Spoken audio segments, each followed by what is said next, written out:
Fala família, muito prazer para quem não me conhece. Eu sou o Marcel e na aula de hoje a gente vai rever a geração de caixa de uma empresa. Há um tempo atrás eu fiz um vídeo explicando exatamente sobre essa variação de fluxo de caixa. Eu vou deixar o card aqui, depois você pode assistir e ver como que eu chego em alguma parte dessa demonstração que eu vou mostrar aqui. O que eu acho interessante de você observar é entender que a geração de caixa da empresa ela vai depender dos fatores do balanço patrimonial, principalmente, porque vai ser aquela variação de um período para o outro.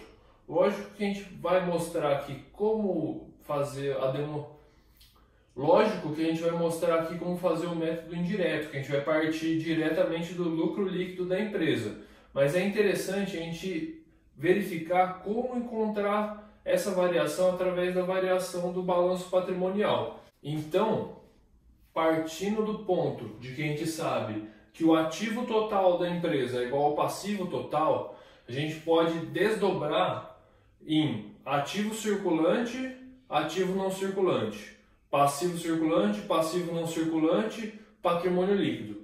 E aí a gente obtém as variáveis de operacional e financeira para os dois lados. E a gente pode decompor assim: ativo circulante operacional mais ativo circulante financeiro mais ativo não circulante é igual ao passivo circulante operacional, passivo circulante financeiro, passivo não circulante e o patrimônio líquido. Isso aí é o vídeo lá que eu vou deixar no card. E aqui o que é interessante é que a gente precisa separar aqui o financeiro, que é o ativo circulante financeiro, seria nosso caixa de disponibilidade, essa variação que a gente quer obter. Então, a variação, a gente pode falar que essa variação é a geração de caixa naquele período. Então, a gente coloca todo o modelo em variação e aqui a gente pode observar que toda vez que um ativo ele varia, ó, tá vendo? Ó, ativo, ativo. Toda vez que um ativo varia positivamente, sabe, um ativo aumenta de um período para o outro, o que acontece? Consumo de caixa. Ó, o ativo aqui ele está negativo. Ó. Então, toda vez que um ativo aumenta no período, consome caixa. E toda vez que um passivo ele aumenta, gera caixa. Interessante, né? Então, a gente fazendo aquela análise, a gente sabe que a variação de caixa no período é o FCO, o fluxo de caixa operacional, mais o FCI, fluxo de caixa de investimento, mais o FCF, que é o fluxo de caixa de financiamento. Então, o que é interessante a gente observar? O método indireto, a criação da demonstração de fluxo de caixa pelo método indireto.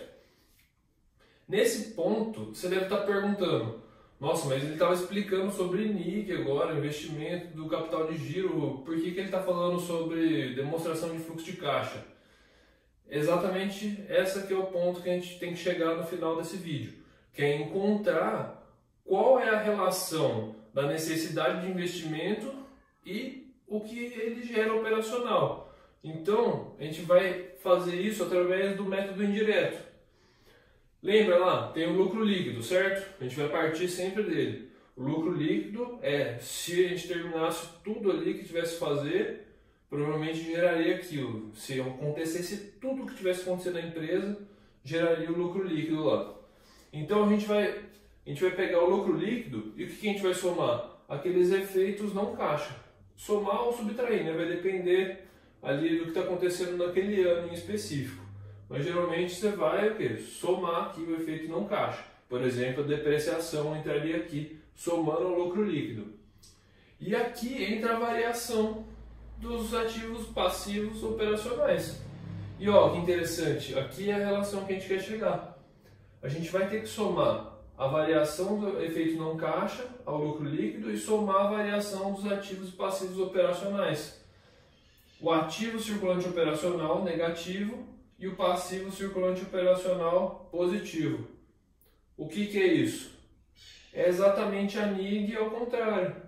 A NIG ela não é ativo circulante operacional menos o passivo circulante operacional. Então, aqui é o passivo o ativo está subtraindo do passivo. É exatamente o contrário, é o menos delta NIG. Ó. a variação da NIG negativamente. E aqui que está a jogada. Ó, taxa de conversão, a gente vai chegar aqui ainda. A variação da NIG, quanto maior a variação da NIG no período, mais caixa vai consumir, entendeu? Por isso que eu tenho pegado tanto no pé de que se a pessoa cresce muito, perde o controle do ciclo de caixa e aumenta muito a NIG. Quando você aumenta muito a NIG, ela vai consumir o seu caixa. Principalmente dizendo aqui, origem é operacional. Ó, quanto maior a variação dela, maior consumo dela de caixa. Interessante, a variação do ano, você vai ver que quanto maior for a variação da NIG, menos lucro líquido a empresa vai conseguir transformar em caixa. Então a gente chega aqui, fazendo toda essa conta aqui, a gente chega no nosso fluxo de caixa operacional. E a gente soma o FCI, que é o fluxo de caixa de investimento, que seria o nosso CAPEX, é a variação dos ativos não circulantes, ali o imobilizado, o intangível. Se a empresa ela já está numa posição madura ali, significa que ela está sempre realizando um CAPEX, que é sempre investindo suficientemente para manter a operação dela. E aqui o FCF é o financiamento da empresa. Quanto que ela teve que distribuir ali para os sócios, quanto que ela distribuiu para o banco, que ela pagou juros, essas coisas. Então, a gente somado isso aqui vai dar o nosso fluxo de caixa no período.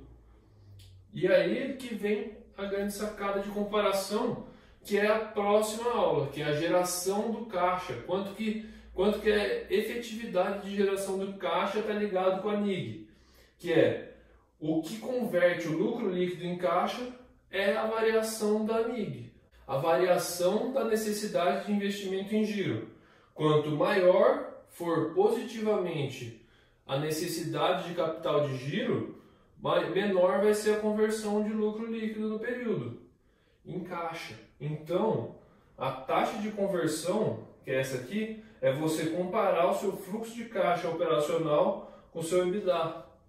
Ou também tem uma comparação do fluxo de caixa operacional restrito. Eu vou explicar tudo isso na próxima aula. E aqui o RNV é a relação da NIG com a venda, com o volume de vendas. Que você vê quanto da NIG em porcentagem tem a ver com a sua relação de receita líquida. Então aqui a gente consegue medir uma relação de qual é o tamanho da sua NIG com o tamanho da sua receita líquida. A gente vai ver essas taxas e vai ficar comparando ela com a taxa de conversão, ver o que está interessante aí, o que está acontecendo. É a capacidade da empresa de gerar caixa aqui, a eficiência dela de gerar caixa. Então na próxima aula a gente vai ver isso. Vou explicar mais detalhadamente, vou trazer alguns exemplos. Para não ficar muito vago essa ideia aqui, é para você entender, cada negócio vai ter a sua taxa de conversão, mas é interessante analisar ali vários períodos para entender se a empresa está seguindo a mesma linha ou se está acontecendo alguma coisa diferente todo ano. Então isso é interessantíssimo para você identificar se está ocorrendo alguma coisa errada na operação ali no curto prazo. Então é isso. Espero que você tenha gostado desse vídeo. Não perca a próxima aula, porque eu vou falar exatamente essa taxa de conversão, vou explicar certinho. Não esquece de deixar aí nos comentários alguma dúvida, se você quiser acrescentar alguma coisa.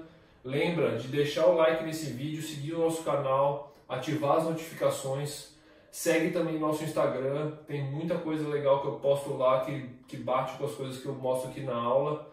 Então é isso. Espero que você tenha gostado. Grande abraço e até a próxima aula.